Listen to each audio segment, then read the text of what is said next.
si Brian Easy Mendoza at ito po ang aking daily devotion ngayong araw, September 3,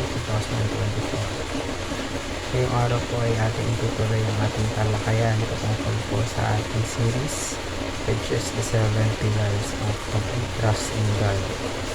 Specifically, trusting in God's goodness. Now, sabi po sa ating talata, which is the Nahum chapter 1 verse 7 and 8. The Lord is good, a refuge in times of trouble. He cares for those who trust in Him.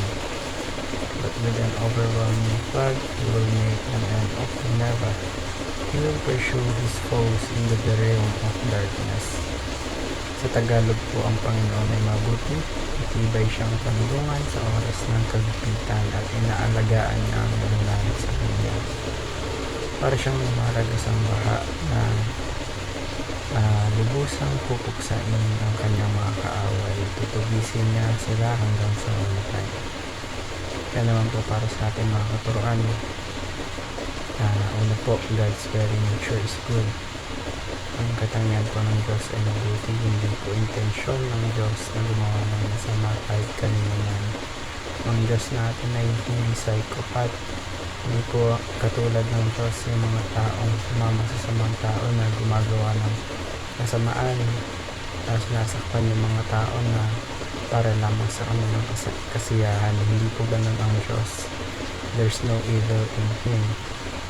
Next po, God's goodness is terrifying. Kaya po nakakatakot ang goodness ng Diyos dahil ang Diyos ay mabuti. He will not tolerate evil. Ang Diyos ay kandungan, mapagpalasakit, and He cares for those who trust in Him. Dahil mabuti ang Diyos sa mga taong nagtitiwala sa Kanya, nakakatakot po ang kabutihan ng Diyos para sa mga masasama. At dahil mabuti po ang Diyos, kailangan parusahan ng mga masasama. Ang Diyos hindi hahayaan ng mga taong masasama na hindi maparusahan. Lastly po, God works for our good. Kampi po natin ang Diyos at kumikibos po ang Diyos para sa ating ikakabuti.